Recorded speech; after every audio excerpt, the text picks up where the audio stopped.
أحييكم جميعا بتحية الإسلام تحية مباركة طيبة من عند الله. السلام عليكم ورحمة الله وبركاته. الحمد لله الذي غافر الذنب وقابل التوب شديد العقاب ذي الطول لا إله إلا هو إليه المصير. اللهم صل وسلم وزد وبارك وأنعم على حبيبنا ونبينا ومولانا محمد وعلى آله وصحبه أجمعين. رب اشرح لي صدري ويسر لي أمري واحلل عقدة من لساني يفقهوا قولي. اللهم فقهنا في الدين وعلمنا التأويل. Jamaah Masjid Subul Salam yang mudah-mudahan kita semua dirahmati dan diberkahi oleh Allah Subhanahu wa Ta'ala.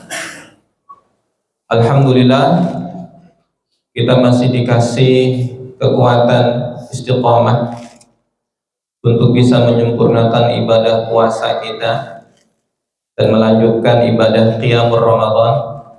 Mudah-mudahan kita termasuk dalam sebuah hadis, man shoma ramadhana imanan wa ihtisaban ghufira lahu ma taqaddama min dhanbi. Man qama ramadhana imanan wa ihtisaban ghufira lahu ma taqaddama min dhanbi.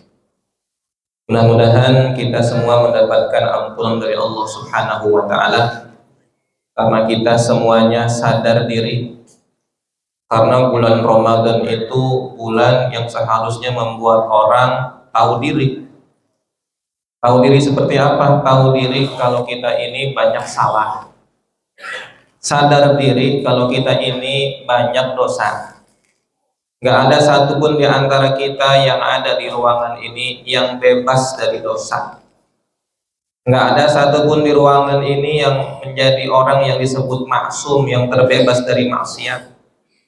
Makanya kita butuh yang namanya ampunan dari Allah Subhanahu wa Ta'ala.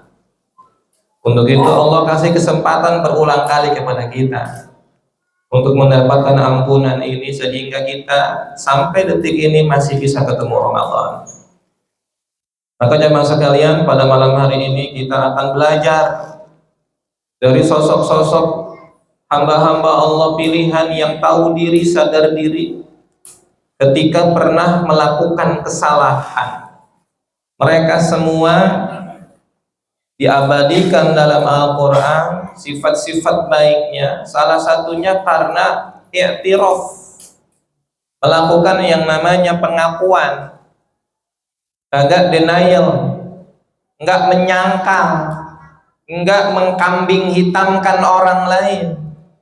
Ketika punya salah, pertama kali yang dilakukan adalah i'tiraf, ngaku, sadar diri, tahu diri. Sebagaimana Nabi Allah Adam alaihissalam, beliau sadar diri, beliau tahu diri kalau pernah salah, pernah tergoda oleh iblis. Ketika dikasih amanah sama Allah, wala taqraba hadhihi syajarah, beliau tergoda. Akhirnya beliau diikot, dihukum oleh Allah Subhanahu wa Ta'ala. Dan saat diberikan hukuman, Nabiullah Adam alaihissalam bukan mengkambing hitamkan iblis. Ya Allah, gara-gara dia, ya Allah, gara-gara si iblis saya melakukan pelanggaran ini, jangan hukum saya, hukum dia ya Allah. Bukan kayak gitu jamaah.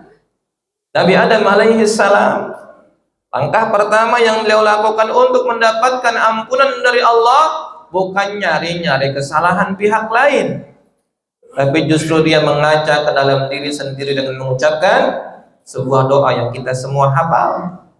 Rabbana zalamna anfusana wa illam taghfir lana wa tarhamna lanakunanna minal khasirin. Beliau ngaku, tahu diri, sadar diri, aku zalim ya Allah.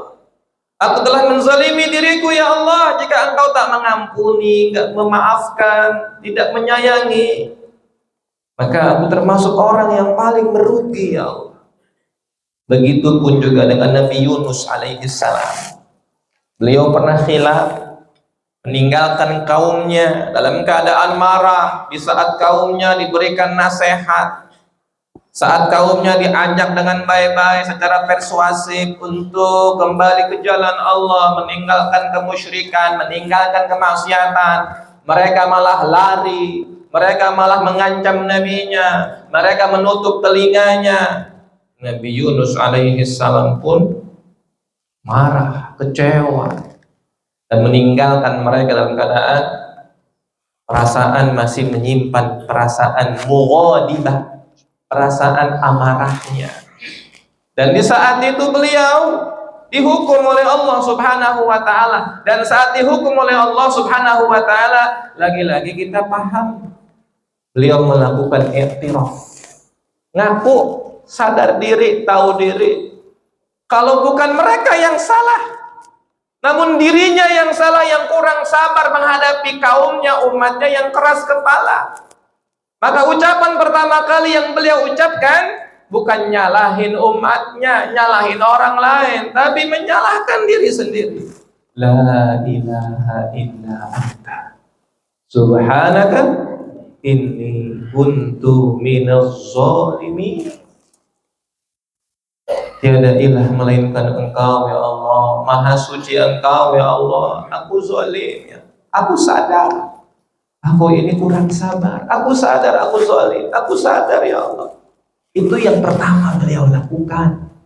Dan kita tahu ketika Nabi Adam melakukan i'tiraf, pengakuan, beliau sadar diri, tahu diri, Allah kembalikan ke tempat yang mulia. Allah pertemukan lagi dengan istrinya setelah ratusan tahun berpisah. Nabi Yunus pun demikian, setelah i'tiraf, mengakui kesalahannya, beliau diselamatkan di tepian pantai dalam keadaan tubuh tak berdaya, namun pada akhirnya beliau menjadi orang yang merasakan surprise yang luar biasa ketika kembali ke kaumnya. Mereka semua dalam keadaan sudah bertaubat.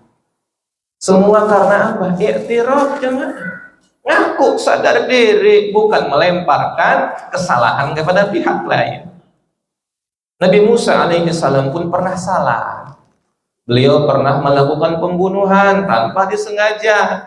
Itu pun karena beliau tidak bisa tinggal diam saat melihat kemungkaran. Ada perkelahian di mana ada salah satu Bani Israel yang minta tolong kepada Nabi Musa alaihissalam yang terkenal dengan kekuatan fisiknya. Ya beliau secara spontan nolongin. Dan ternyata tangannya secara spontan tergerak untuk memukul dan akhirnya terbunuh salah satu di antara mereka. Disitulah pembunuhan yang beliau lakukan tanpa sengaja. Dan ketika beliau melakukan ini bukan nyalahin orang yang berantem itu. Gara-gara si Bani Israel, ya Allah, saya menjadi melakukan pembunuhan. Saya nggak sengaja, enggak jemaah. Nabi Musa i'tiraf, tahu diri, sadar diri. Rabbi inni zalamtu nafsi faghfirli. Ya Allah, aku udah zalim ya Allah. Aku salah, aku sadar aku salah. Begitulah contoh para nabi, termasuk Nabi Muhammad sallallahu alaihi wasallam.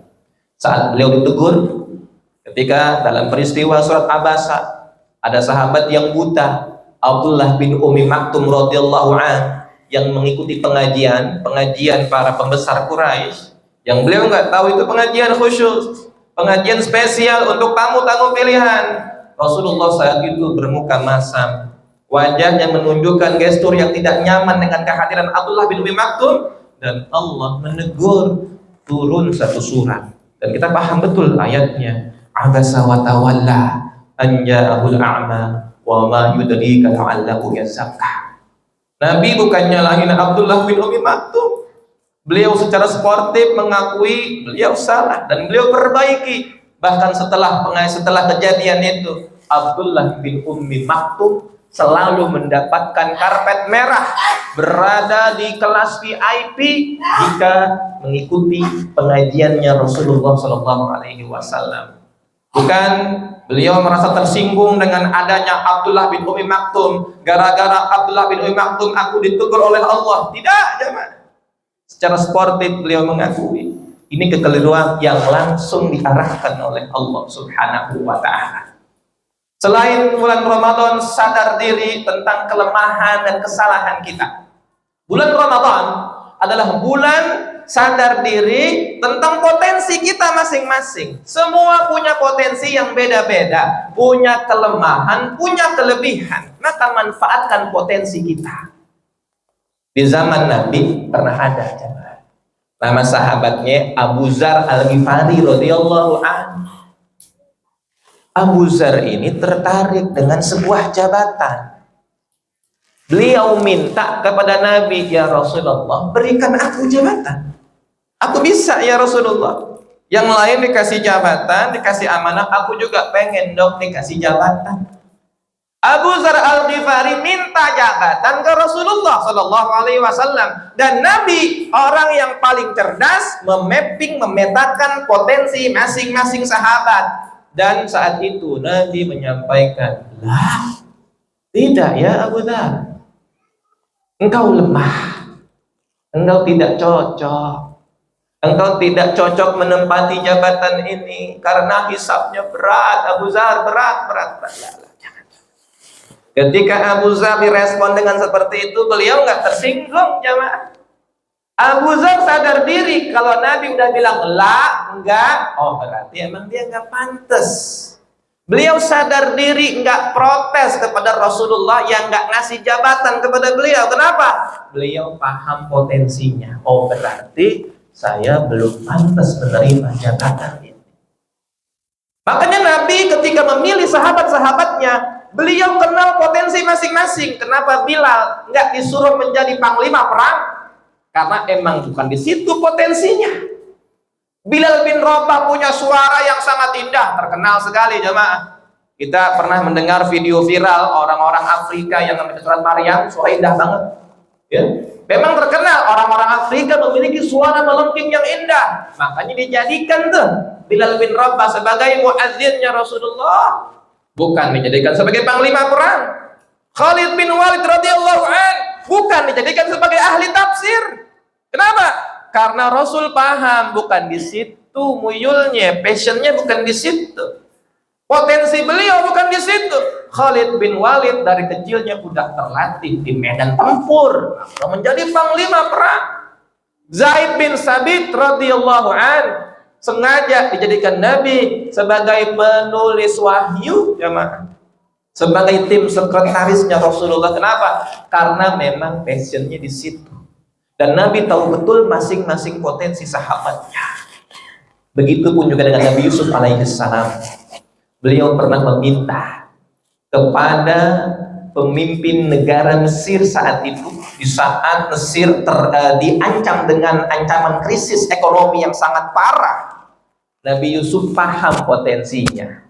Beliau meminta, ij'alni khazainil ard, ij'alni ala khazainil ardi inni hafizun alim. Jadikanlah aku bendaharawan di negeri ini, karena aku adalah hafizun alim. Aku ini orang pribadi yang mampu menjaga amanah dan memiliki pengetahuan tentang ekonomi. Nabi Yusuf paham potensinya. Beliau tidak malu-malu meminta, dan karena memang beliau memiliki kapasitas, akhirnya Mesir selamat dari krisis, jemaah. Ketika potensi ini dimaksimalkan, diserahkan kepada ahlinya, maka satu negara bakal selamat, jemaah. Satu negara bakal keluar dari krisis ketika potensi ini dimaksimalkan di masing-masing individu yang mendapatkan amanah. Maka jemaah sekalian, bulan Ramadan adalah bulan tahu diri, bulan sadar diri dengan masing-masing potensi kita. Di antara kita memiliki ahsanu amalah yang beda-beda. Ada yang potensinya di Quran, kencengin Qurannya. Ada yang potensinya di sedekah, kencengin sedekahnya. Ada yang potensinya di tahajud, kencengin tahajudnya. Masing-masing punya amalan unggulan yang beda-beda, maka maksimalkan itu untuk jadi bekal kita menuju pulang kampung akhirat nanti. Mudah-mudahan dengan ahsanu amalah derajat kita berlipat-lipat ditinggikan oleh Allah Subhanahu wa ta'ala. Demikian jemaah sekalian, mudah-mudahan bermanfaat. Wallahu muwaffiq ila aqwamit thoriq. Assalamualaikum warahmatullahi wabarakatuh.